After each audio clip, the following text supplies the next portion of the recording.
Հայաստանի Հանրապետության կառավարության ծրագրի մասին հարցը զեկուցող վարչապետ Նիկոլ Փաշինյան։ Հարգելի գործընկերներ, զեկուցվող հարցով ներկայացնում եմ կառավարության 2026-2031 թվականների ծրագիրը։ Իհարկե ընդունված է, որ կառավարության ծրագիրը առավել մանրամասն քննարկում ենք ազգային ժողովի նիստում եւ բնականաբար ենթադրաբար մյուս շաբաթ տեղի ունեցող ազգային ժողովի նիստում ես եւ մեր գործընկերները հանդես կգանք մանրամասն զեկույցով կառավարության նիստի ձևաչափում ուզում եմ ընդգծել հետեւյալ առանձնահատկությունները կառավարությունը ձևավորվել է 2026 թվականի հունիսի 7-ի ընտրությունների արդյունքներով եւ շատ կարեւոր է արձանագրել որ ընտրությունների արդյունքներով ի վերջո հաղթել է իրական Հայաստանի գաղափարախոսությունը, ինչը նշանակում է, որ իրական Հայաստանի գաղափարախոսությունը Հայաստանի Հանրապետությունում դարձել է պաշտոնական գաղափարախոսություն։ Ճիշտ է այդ գաղափարախոսության այդ հայեցակարգի մասին 2024 թվականին ես խոսել եմ լինելով Հայաստանի Հանրապետության վարչապետ եւ նաեւ կառավարող կուսակցության մշտական գործող մարմնի ղեկավար եւ բնականաբար կառավարությունն էլ եւ խորհրդանական մեծամասնության մեր գործընկերները կառավարող քաղաքական ուժի վարչությունը այդ գաղափարախոսությունը այդ հայեցակարգը կիսել են, բայց իհարկե մենք այդ գաղափարը կիսել ենք նաեւ ժողովրդի հետ, բայց ժողովուրդը արտահայտվելու, արձագանքելու դե յուրե հնարավորություն չի ունեցել։ Դե ֆակտո մենք տեսել ենք, որ այդ գաղափարախոսությունը քայլ-քայլ արժանանում է ժողովրդի աջակցությանը։ Եվ բայց շատ կարևոր էր ընտրությունների արդյունքները այս տրամաբանությամբ եւ սա շատ էական եւ կարևոր հանգրվան է, որ մենք կարող ենք արձանագրել, որ իրական Հայաստանի գաղափարախոսությունը Հայաստանի Հանրապետությունում պաշտոնական գաղափարախոսություն է, որով առաջնորդվում է Հայաստանի Հանրապետությունը։ Սրանից բխում է հաջորդ արձանագրումը, որը ֆիքսված է նաև կառավարության ծրագրի նախագծում, որ Հայաստանի Հանրապետությունը այսպիսով թևակողում է իր պատմության այն փուլը, որը անվանում ենք 4-րդ հանրապետություն։ Մենք այս հասկացության մասին նույնպես խոսել ենք, այդ մասին մասնավորապես խոսվել է քաղաքացիական պայմանագիր կուսակցության 7-րդ համաժողովում, որը ընդունել է համապատասխան հռչակագիր, բայց նաև շատ կարևոր է արձանագրել, թե ինչով է տարբերվում 3-րդ հանրապետությունը 4-րդ հանրապետությունից։ Տարբերությունը առանցքային հետևյալն է, որ ըստ էության 3-րդ հանրապետությունը ստեղծվել է, հիմնադրվել է հենց առաջին օրից կոնֆլիկտի տրամաբանությամբ, հակամարտության տրամաբանությամբ, 4-րդ հանրապետությունը ձևավորվել է խաղաղության տրամաբանությամբ եւ այստեղ միայն հակամարտության եւ խաղաղության տրամաբանությունների մեջ չէ խնդիրը, այլ պետության ֆունկցիոնալ նշանակության։ Ինչի համար է պետությունը։ Ինչ գործնական առաքելություն եւ գործառույթ ունի պետությունը։ 3-րդ հանրապետությունը 1990 թվականին իր հռչակումով ըստ էության արձանագրել է, որ պետության նպատակը պայմանական ասած պատմական արդարության վերականգնումն է։ Եվ սրանից բխել են նաև որոշակի գործողություններ եւ ըստ էության այս հայեցակարգից է բխել նաև Ղարաբաղյան շարժումը եւ Ղարաբաղյան շարժումը այդ հայեցակարգի գործնական իրագործման ուղղություններից մեկն է եղել։ Ես այս խնդրին իհարկե կանդրադառնամ ավելի մանրամասն, միևնույն ժամանակ ընդունելով, որ ավակ եւ միջին սերնդի առանց բացառության բոլոր քաղաքական գործիչները սերում են, ծագում են հենց Ղարաբաղյան շարժումից։ Սա շատ կարևոր արձանագրում է։ Այսինքն ես ինձ էլ համարում եմ միջին սերնդի քաղաքական գործիչ, մեր կառավարության մի զգալի հատվածը միջին սերնդի քաղաքական գործիչ է եւ նույնիսկ նոր սերնդի քաղաքական գործիչների մի զգալի մասը սերում է Ղարաբաղյան շարժումից։ Սա ես ինչի համար եմ ասում, որովհետեւ սա էական արձանագրում է, բայց նաև վերջին 8 տարվա մեր պրակտիկ գործունեությունը, ընդ որում մեր պրակտիկ գործունեության մեջ կա մի շատ կարևոր եւ առանձնահատուկ նրբություն։ Մենք այդ գործունեության ընթացքում բացել ենք էջեր, որոնք նախկինում բացված չեն եղել երբեք, այն կանխավարկածով, որ տրամաբանությամբ դե այդ էջերի բովանդակություն դե պարզա եւ բոլորին հայտնի է։ Մենք ասել ենք շատ լավ, պարզա բոլորիս հայտնի է, բայց եկեք մի հատ էլ կարդանք այդ էջերը, կարդանք, տեսնենք, թե ինչ է գրված այդ էջերում, եւ այդ էջերի ընթերցումը եւ այդ էջերի հետ գործնական, այդ բովանդակության հետ գործնական առնչություններն են, որ մեզ եւ նաեւ ժողովրդի հետ գործնական առնչություններն են, որ մեզ բերել են խաղաղության օրակարգին, որից բխում է նաեւ իրական Հայաստանի գաղափարախոսությունը կամ հակառակը։ Այս թեմային ես նախկինում շատ եմ անդրադարձել, բայց սա սկզբունքային կարևոր հարց է նաև 2021 թվականի ընտրությունները եւ դրանից հետո տեղի ունեցած իրադարձությունները մեկնաբանելու համար։ Էլի նոր բան ասած չեմ լինի, ասելով, որ 2021 թվականի ընտրություններին մենք մոտ գործեցինք միջին վիճակագրական քաղաքացիական պայմանագիր, կոտորակ, դաշնակցական գաղափարախոսությամբ։ Մենք մեր նախընտրական ծրագրի մեջ գրել էինք Շուշիի դեօկուպացիայի մասին, Հադրութի դեօկուպացիայի մասին եւ այլն եւ այլն։ Այն ինչ երրորդ հանրապետության գաղափարաբանության բոլոր դրույթները արձանագրված էին այդ նախընտրական կարգախոսի մեջ։ Բայց նախընտրական քարոզչության ընթացքում տեղի ունեցավ շատ էական եւ կարեւոր մի բան։ Հայաստանի Հանրապետության քաղաքացիները ամենակտիվ ձևով այն մարդիկ մեր հանրության այն հատվածը, ում ես պայմանական կամ ոչ այդքան պայմանական ընկալում եմ որպես Հայաստանի Հանրապետության սնուցող մայրեր, նրանք մեզ եւ կոնկրետ ինձ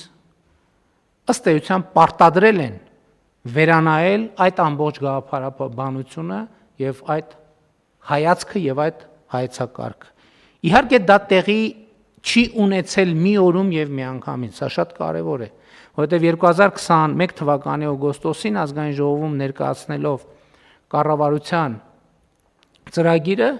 ես այս դրվագի մասին ասել եմ արձանագրելով, որ նախընտրական քարոզչությունը որպես կենթանի process իր հետ բերել է նոր բովանդակություն եւ արտահերտ ընտրությունների արդյունքներով ժողովրդի առաջ ստանձնած մեծագույն պարտավորությունը տարածաշրջանի եւ Հայաստանի Հանրապետության համար խաղաղ զարգացման օրակարգ խաղաղ զարգացման հնարավորություն բացելն է։ Միևնույն ժամանակ կառավարության նախորդ ծրագրում արձանագրված են եղել կետեր, այսինքն նախորդ ծրագիրը ինքը հիբրիդային ծրագիր է եղել։ Մի կողմից ինքը ունեցել է նոր բովանդակություն, որը եղել է խաղաղության օրակարգը, բայց մյուս կողմից հին բովանդակությունը նաև տեղ է գտել այդտեղ։ Այսօրվա առանձնահատկությունը ինչ է,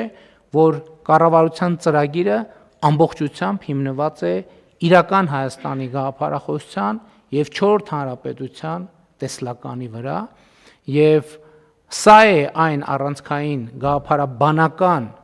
փոփոխությունը կամ վերափոխումը, որը տեղի է ունենում կառավարության ծրագրում։ Բայց կա սրանից բխող մի շատ կարևոր արձանագրում, որը կապ ունի 2018 թվականի ժողովրդական ոչ բռնի Թավշյա հեղափոխության հետ։ Մենք 2018 թվականին ժողովրդի հետ իրականացրինք հեղափոխություն իր շատ կոնկրետ օրակարգերով։ Բայց ճշմարտությունը այն է, որ 2018 թվականի կեսին մենք ստանձնեցինք Հայաստանի Հանրապետության կառավարումը, 2019-2020 թվականի մարտից մենք գտնվում ենք ըստ էության անընդհատ գտնվել ենք ճգնաժամային կառավարման վիճակում, նախ COVID-ի բերումով, երկրորդը արդեն պատերազմի եւ յետպատերազմական ներքաղաքական խնդիրների բերումով եւ այդպես շարունակ։ Եվ ըստ էության մեր էներգիայի, ուշադրության եւ օրակարգի զգալի հատվածը, մեծ մասը նվիրված է եղել հենց ճգնաժամային կառավարման տրամաբանությանը, այդ ճգնաժամային կառավարման արտաքին եւ ներքին գործոնների հետ առնչվելով։ Եվ սա պատճառը, որ կամ պատճառներից հիմնականը, որ 2018 թվականի ժողովրդական ոչ բռնի Թավշյա հեղափոխության օրակարգը օբյեկտիվորեն հնարավոր չի եղել արժանացնել այն ծավալի ուշադրության, ինչ ծավալի ուշադրության ենթադրաբար մենք այն արժանացնում ենք 2018-2019 թվականներին։ Կառավարության ծրագրի հաջորդ կարևոր առանձնահատկությունն այն է, որ խաղաղությունը եւ այս նոր միջավայրը մեզ հնարավորություն է տալիս լիարժեք կերպով վերադառնալ 2018 թվականի ժողովրդական ոչ բռնի Թավշյա հեղափոխության օրակարգի չիրականացված հատվածին։ Լավ լուրը այն է, որ ճգնաժամային կառավարման այդ ընթացքում մենք երբեք չենք դադարեցրել բարեփոխումների օրակարգի իրականացումը եւ ես հիմա ունեմ համոզվածություն եւ ընթացիկ process-ները դա ցույց են տալիս, որ ունենք անհրաժեշտ ինստիտուցիոնալ կարողություն, որպեսզի բնականon ձևով շարունակենք հեղափոխության օրակարգի իրականացումը։ Բայց ես նաև ուզում եմ ուշադրություն հրավիրել այն փաստի վրա, որ հեղափոխական օրակարգի իրականացումը շատ կոնկրետ պարտավորություն որպես արձանագրում ենք նաև հետևյալ կերպ, որ մենք պետք է շարունակենք եւ նոր թափ հաղորդենք ժողովրդավարական, հակակոռուպցիոն, տնտեսական, հանրային կառավարման բարեփոխումներին եւ ընդ որում մենք ոչ թե պետք է ինքներս մեզ համար արձանագրենք, որ այդ բարեփոխումներում հաջողել ենք, այլ մենք մեր արածը պետք է չափենք միջազգային ամենահեղինակավոր վարկանիշային ցուցակներում Հայաստանի Հանրապետության առաջընթացով։ Այս շատ կարևոր է, որովհետեւ այո, մենք կարող ենք որոշումներ ընդունել, հետո իրար համար արձանագրել, որ մենք այդ խորությամբ բարեփոխումներ իրականացրել ենք, բայց սա լավ չափման միջոց չէ։ Մենք պետք է կողմնորոշվենք միջազգային հեղինակավոր վարկանիշային ցուցակներով։ Ժողովրդավարությունը իր բացվածքը ունի հասկանալիորեն, խոսքի ազատություն, մամուլի ազատություն, թափանցիկ կառավարում, մասնակցային կառավարում, մարդու իրավունքների պաշտպանություն, անկախ դատական համակարգ եւ այլն եւ այդպես շարունակ, եւ այս ուղղություններով մենք պետք է կարողանանք էական եւ տեսանելի առաջընթաց արձանագրել, որովհետեւ մենք տեսնում ենք, որ հեղափոխությունից հետո շատ լուրջ առաջընթացներ արձանագրելով կարևորագույն ուղղություններով մենք տեղ-տեղ որոշակի ստագնացիոն իրավիճակի մեջ ենք իմ նշած հանգամանքների բերումով, բայց հիմա այս նոր ժամանակաշրջանում մենք պետք է անպայման շարունակենք այն առաջընթացը, որը ինչ որ առումով դանդաղել կամ ընդհատվել է ճգնաժամային կառավարման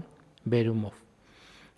Հաջորդ նրբությունը, որի վրա ես ուշադրություն եմ ուզում հրավիրել, իհարկե տեխնիկապես դա արտահայտել ենք մենք 3 նախարարությունների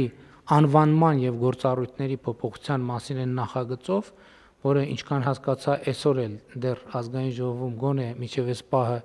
չի քննարկվում, բայց առաջիկայում կքննարկվի կառավարության կառուցվածքի եւ գործունեության մասին օրենքում մեր առաջարկած փոփոխությունները։ Առաջին փոփոխությունը, որին ուզում եմ անդրադառնալ, արտաքին գործերի նախարարությունը արտաքին գործերի եւ միջազգային առևտրի նախարարություն անվանելու նախաձեռնությունն է եւ սա էլ կապ ունի իմ նշածի հետ։ Սկզբունքորեն Այսօր առաջավոր փորձը հենց սրա մասին է, որովհետև զարգացած շատ երկրներում հենց անվանման մեջ արտահայտվում է կա արտաքին գործերի եւ առևտրի նախարարություն տարբեր վարիացիաներով, բայց մանդատի մեջ նախարարության սովորաբար միջազգային տնտեսական հարաբերությունների զարգացումը մտնում է։ Մեր դեպքում դա տեղի չի ունեցել եւ ի վերջո դա ունեցել է եւս մեկ շատ օբյեկտիվ պատճառ։ Պետք է ընդունել, որ ըստ էության երրորդ հանրապետության գոյության ողջ ընթացքում արտաքին գործերի նախարարության գործունեության եթե չչափազանցնենք 75-80%-ը կապված է եղել հակամարտության կամ հակամարտության օրակարգից բխող գործողությունների եւ գործունեության հետ։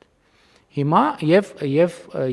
ըստ էության տնտեսական օրակարգերը, ասենք այդպեսի ըմբռնում եղել է, որ լավ կլինի, որ տնտեսական օրակարգերն էլ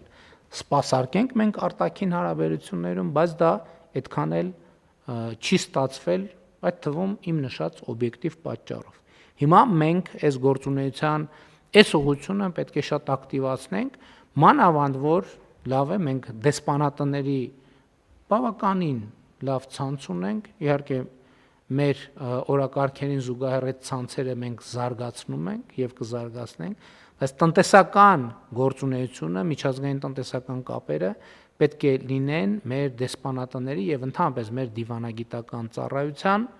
ամենօրյա աշխատանքային օրակարգի մեջ։ Մենք իհարկե կաշխատենք եւ նաեւ առևտրային կցորդների ինստիտուտը կհասկանանք այս նոր համակարգի մեջ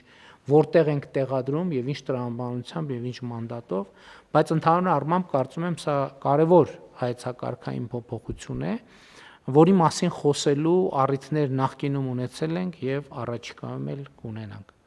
Հաջորդը, որի մասին ուզում եմ ասել, մենք բարձր տեխնոլոգիական արդյունաբերության նախարարությունը անվանում ենք, վերանվանում ենք, առաջարկում ենք վերանվանել բարձր տեխնոլոգիական արդյունաբերության եւ արհեստական բանականության նախարարություն։ Դրդապատճառները ակնհայտ են, որովհետեւ արհեստական բանականությունը արդեն ամենօրյա ռեժիմով մտնում է մեր իրականություն եւ մենք պետք է այդ իրականության հետ առնչվելու ինստիտուտներ ունենանք եւ մեր ընկալումը այն է, որ նախարարությունում կձևավորվի նաեւ արհեստական բանականության գրասենյակ, լավ լուրն այն է, որ արհեստական բանականության ենթակառուցվածքը այլևս մեզ համար նորությունների թողարկման մեջ գտնվող նյութ չէ եւ ընդամենը վերջին 1 տարվա ընթացքում մենք շատ լուրջ եւ էական զարգացումներ ենք արձանագրել, որովհետեւ մենք այսօր արդեն ունենք հանրապետությունում 3 սուպեր համակարգչային կենտրոն, որոնցից 2-ը արհեստական բանականության գործարաններ են եւ բայց շարունակությունը ավելի կարեւոր է այն մտադրությունները եւ ծրագրերը, որոնք արդեն հաստատել են ներդրողները մեծ հետ կառավարության հետ եւ նախարարության հետ, դա մեզ ստիպում է մտածել, որ մենք այս ոլորտում հատկապես մեր աշխատանքի տեմպը եւ ծավալները պետքա փոխենք։ Այստեղ գալիս է մեկ ուրիշ մարտահրավեր, որը վերաբերվում է մեր էներգետիկ ռազմավարությանը, որովհետեւ եթե հիմա մենք օրինակ 4 տարի առաջ կամ 3 տարի առաջ կամ նույնիսկ 2 տարի կամ նույնիսկ տարի ու կես առաջ մենք չենք կարող իրատեսորեն նման զարգացումներ կանխատեսել, բայց հիմա մենք տեսնում ենք, որ արհեստական բանականության ոլորտը Հայաստանում մեծ տեմպերով աճելու է, սա նշանակում է, որ մենք էներգետիկ էլեկտրական էներգիայի սպառման վերաբերյալ մեր պատկերացումները եւ արտադրության վերաբերյալ մեր պատկերացումները պետքա վերստուգենք, ինչքանով է դա համապատասխանում այն նոր միջավայրին, որը ձևավորվում է, որովհետեւ սուպեր համակարգչային կենտրոնները ծախսում են այնքան էլեկտրական էներգիա, ինչի վերաբերյալ մենք դեռ չենք էլ պատկերացնում ծավալները, որովհետեւ պրոգրեսիվ աճ կարող է տեղի ունենալ էլեկտրական էներգիայի սպառման եւ մենք այս ուղղությամբ պետքա շատ ակտիվ աշխատենք եւ արդեն աշխատում ենք։ Եվ երրորդ փոփոխությունը կապված է նախարարության անվան հետ, որը էլի հայեցակարգային խորք ունի, աշխատանքի եւ սոցիալական հարցերի նախարարությունը մենք առաջարկում ենք վերանվանել աշխատանքի եւ բարեկեցության նախարարություն։ Ինչն է այստեղ հայեցակարգային նրբությունը, որի մասին իմիջայլոց այս դահլիճում բազմիցս խոսել ենք, մեր իրականության մեջ աշխատանքը ասոցացվում է չարչարանքի հետ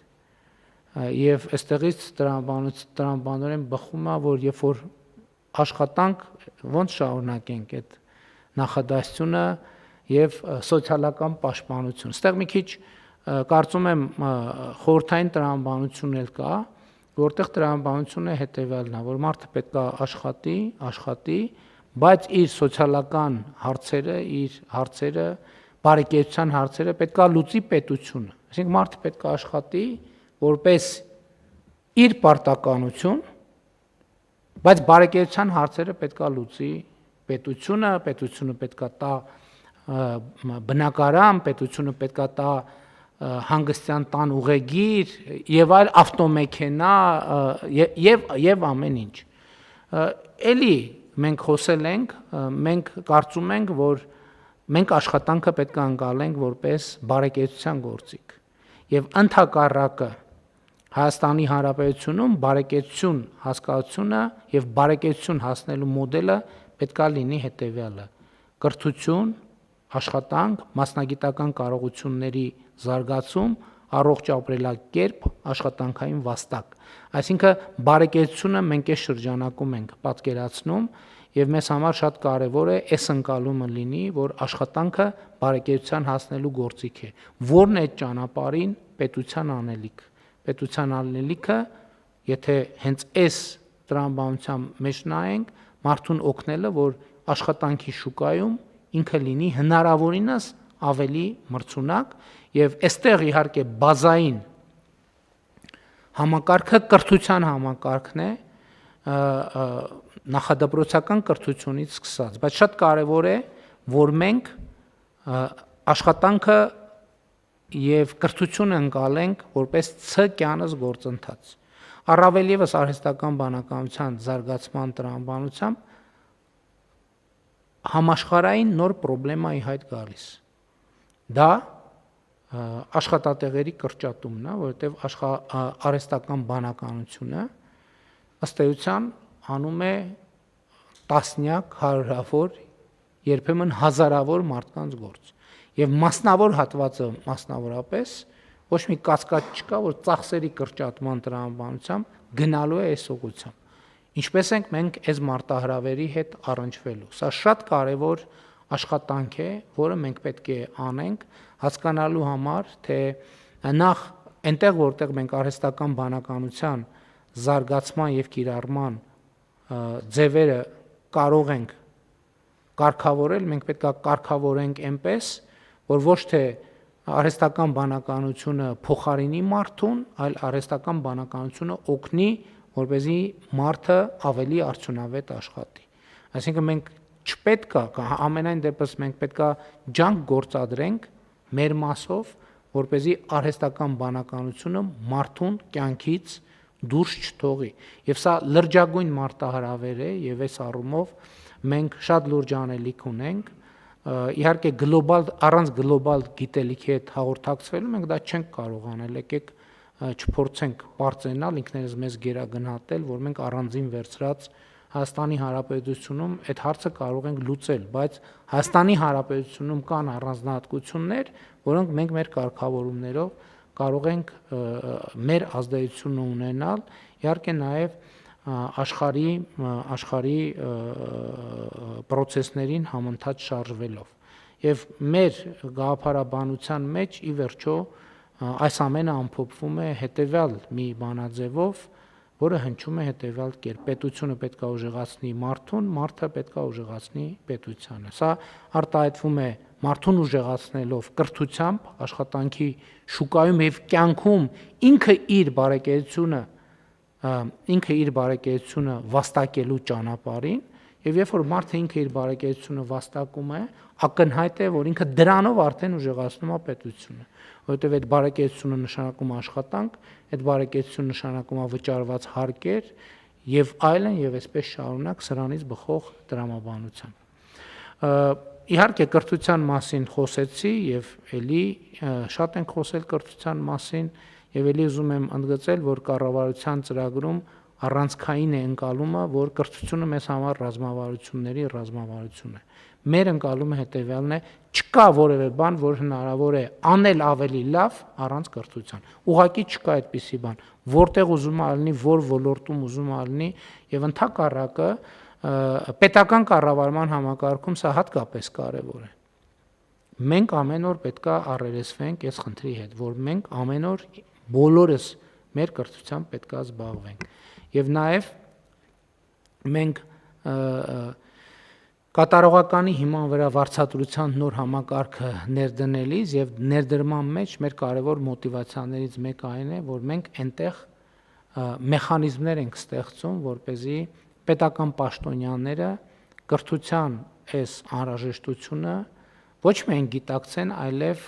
այս համակարգով իրենք որոշակի խթաններ ստանան իրենց կրթության վրա ներդրում անելու։ Բայց այստեղ մի կոմպոնենտ, որը մենք պարտադիր պետք է ավելացնենք,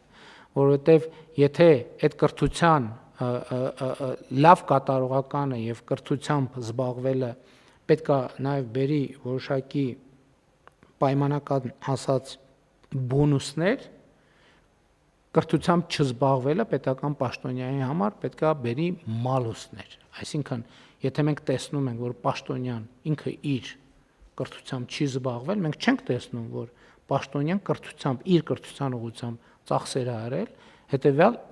համապատասխանաբար այդ վճարման համակարգը պետք է սկսի հետ աշխատել։ Այսինքն պետք է նվազի վարձատրությունը այն տրամաբանությամբ, որ պաշտոնյան չի օգտվել այդ հնարավորությունից եւ ներդրում չի արել իր կրթական խնդիրներ, ոչ թե խնդիրները, իր կրթական ցենզը շարունակաբար բարձրացնելու համար։ Հարգելի գործընկերներ, մենք աշխատանքային մակարդակում քննարկել ենք, բայց ուզում եմ այստեղ էլ հատուկ ընդգծել, որ մեր գաղափարաբանության, մեր հայեցակարգերի, մեր տեսլականի, պետության ամրապնդման, որը մենք ձևակերպում ենք որպես նոր որակի պետություն եւ պետության վերելք, եւ դա ծրագրում արձանագրված է որպես մեր կարևոր անելիք եւ հայեցակարգային մոտեցում, այս համատեքստում մենք շատ կարևոր ենք համարում, որպեսզի կառավարությունը նպաստի սոցիալական կապերի եւ սոցիալական շփումների ամրապնդմանը։ Մենք երբեմն դա չենք նկատում, բայց ժամանակների փոփոխությունը իր հետ բերում է սոցիալական կապերի թուլացում եւ սոցիալական, եթե կարելի ասել, դեզինտեգրացիայի որոշակի վտանգներ են առաջանում։ Սա կապված է մի քանի հանգամանքների հետ, օրինակ խորհրդային ժամանակներում շատ սովորական բաներ, երբ որ ցանկացած մարդ, ցանկացած ժամանակ կարող էր գնալ ցանկացած այլ մարդու տուն, օրինակ, եւ դա տարօրինակ չէր թվա ոչ մեկին։ Բայց հասկանալի է, որ ժամանակի բերումով այս տրամաբանությունը փոխվում է, բայց սրան ավելանում է այն, որ սոցիալական անմիջական շփումը հայտնվել է լրջագույն մարտահրավերի ներքո սոցիալական ցանցերի զարգացման բերումով։ Այսինքն երբեմն հիմա ընտանիքի անդամները իրար հետ մեսենջերներով ավելի շատ են շփվում, քան թե իրար տեսնում են, բայց ինչ ենք մենք առաջարկում այս տրամաբանությամբ։ Մենք առաջարկում ենք, որ պետությունը սոցիալական անմիջական շփման հարթակների վերաբերյալ ունենա հայեցակարգային մոտեցումներ եւ զարգացնենք մենք սոցիալական անմիջական շփման հարթակները։ Ինչ նկատի ունենք։ Իմիջիայլոց ասեմ, այդ process-ները արդեն իսկ գնում են, հանրությունը ինքը ինքնակազմակերպվում է եւ ինտուիտիվ այդ ուղղություններով շարժվում է։ Մշակութային կյանքը օրինակ սոցիալական շփման եւ սոցիալական կապերի ամրապնդման շատ կարևոր հարթակ է։ Հոգեվոր կյանքը սոցիալական կապերի ամրապնդման եւ սոցիալական շփման շատ կարևոր հարթակ է եւ մշակույթի ոլորտում մենք տեսնում ենք, որ զարգացումներ կան եւ մենք այդտեղ նաեւ նորություն չի, ունենք ծրագրեր ռազմավարական, որոնք իրականացնում ենք։ Ես կարծում եմ, որ մենք պետքա լրացուցիչ կոմպոնենտներ ավելացնենք կամ արդեն իսկ մեր որդեգրած ծրագրերը ավելի ուժեղացնենք եւ ընդլայնենք։ Մասնավորապես տարիներ առաջ մենք երիտասարդական կենտրոններ ստեղծելու այդ գաղափարն ենք ներդրել եւ իրականացնում ենք։ Հիմա մեզ պետքա ավելի շատ կենտրոնանալ այդ թեմայի վրա։ Հաջորդը, որի մասին կուզենայի նշել, էլի մենք պլանավորել ենք գրադարանների վերափոխման եւ նոր գործառույթով օժտելու ծրագիր հայեցակարգ եւ մենք կարծում ենք, որ մասնավորապես խրախուսել ընթերցանության ակումբները եւ էլի նման ծրագրեր, որոնք մարդկանց կօգնեն եւ կհրավիրեն առանց սմարթֆոնների շփման, մենք պետք է այդ հարթակները խրախուսենք եւ լավ լուրն է նա, որ իմիջիալոց էսել է բան արած հանրության կողմից կամ պարտադրված կամ ի ցույց դրված։ Ես օրինակ մեր գործընկերները կվկայեն, որ երբ որ մենք խոսել ենք գրադարանների վերափոխման մասին, ներդրումներ անելու անհրաժեշտության մասին, ես շատ հոռետես եմ եղել, որ թե ինչքանով այդ հնարավոր է այդ հարթակները ակտիվացնել,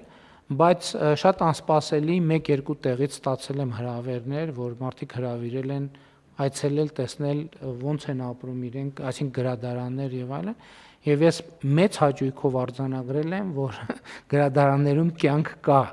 եւ դա շատ կարեւոր նորություն է եւ մենք հիմա պետքա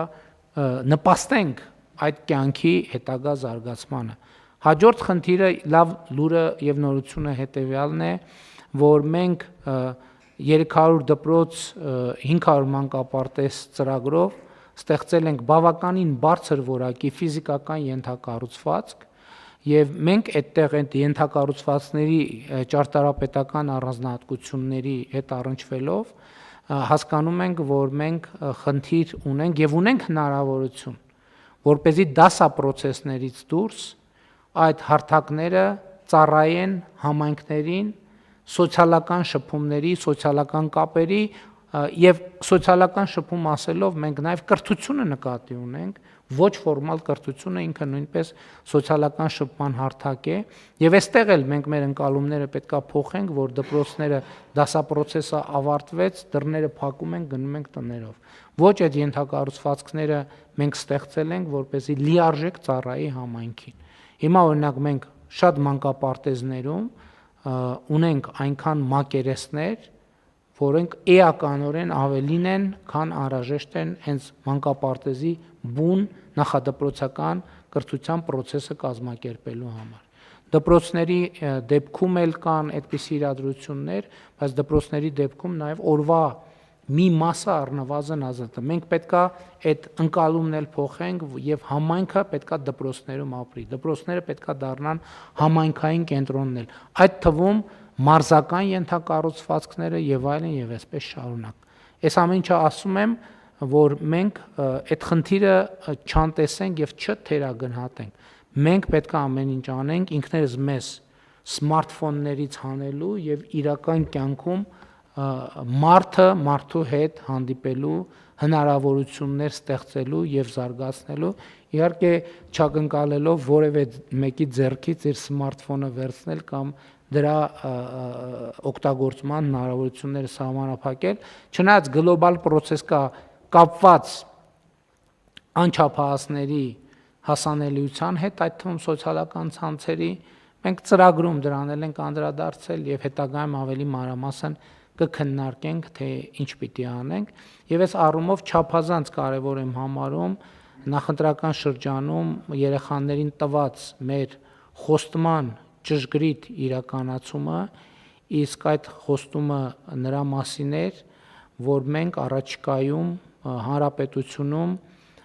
կունենանք առնվազն 100 կոմբինացված խաղահրապարակներ, ներառյալ համայնքային լողավազանները, որի պիլոտային օրինակը մենք Իջևանում արդեն ստեղծել ենք, եւ սա էլ շատ կարևոր մի ծրագիր է,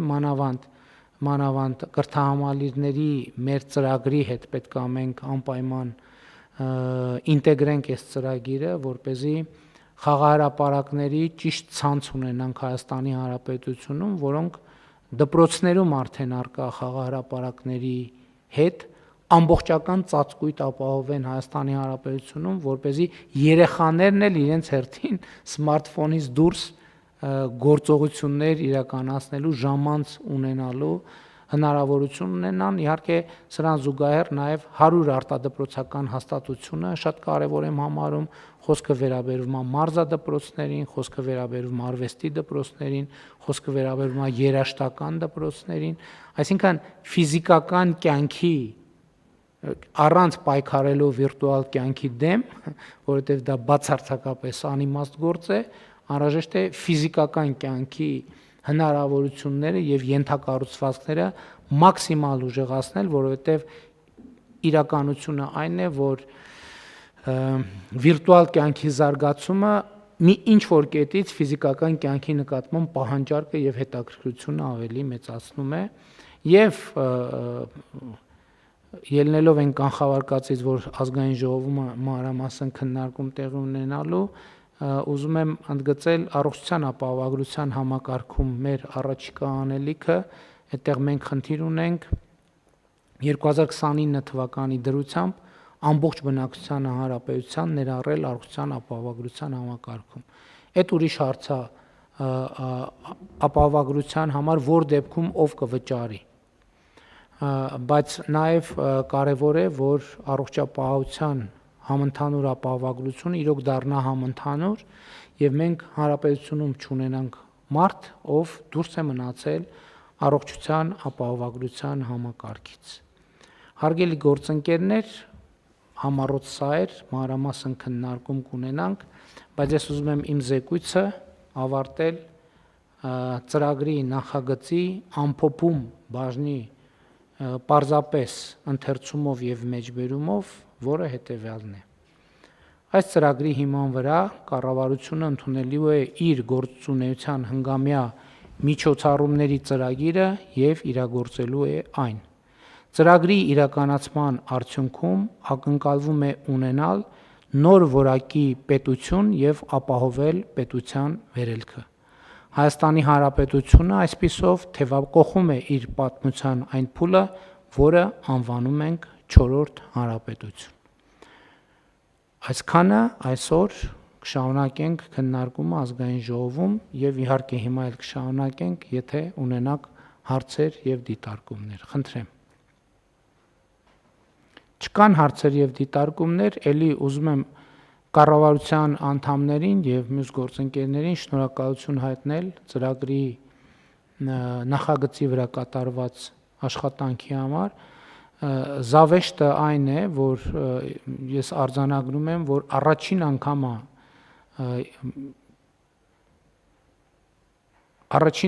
է, որ մենք կառավարության ծրագրի վրա այսքան աշխատելու ժամանակ ունենք։ Նախկինում մեր կարգավորումների, ճիշտն ասած, մի փոքր տարօրինակ լինելու բերումով մենք անընդհատ ինչ-որ ցայտնոտային վիճակներում ենք աշխատել ծրագրի վրա, այս անգամ հանգիստ աշխատել ենք եւ քննարկում ենք արել եւ առցանց ենք աշխատել։ Իմիջայլոց մենք ծրագրի հատված է նաեւ նոր սահմանադրության նախագիծը եւ մենք նոր սահմանադրության մեջ այս հատվածին էլ ենք ուշադրություն դարձել, որ նոր ձևավորվող կառավարությունը ի վերջո պետքա պատշաճ ժամանակ ունենա իր ծրագրերը, հայեցակարգերը, ռազմավարությունները ձևակերպելու, ընդհանրապես եկեք հետադարձ նայենք 2018 թվականին, երբ որ հեղափոխության արդյունքում մենք ստանձնեցինք կառավարումը եւ ասենք կարգավորումները 3 օրում էս պետք է անես, 5 օրում էս պետք է անես, 15 օրում դեռ նույնիսկ շենքին առանց ադապտացվելու այդ կարգավորումները իրոք տարօրինակ են, բայց դրանց մի մասը սահմանադրական են եւ դա հնարավոր չէր օրենքներով փոխել, բայց դա առանձին քննարկման թեմա է, սահմանադրության թեմային նույնպես ազգային ժողովում ավելի մանրամասն կանդրադառնա։ Հարցը դրվում է քվեարկության, ովքեր են կողմ կառավարության 2026-2031 թվականների ծրագրի հաստատմանը։ Դեմ չունենք, ծրագիրը հաստատված է։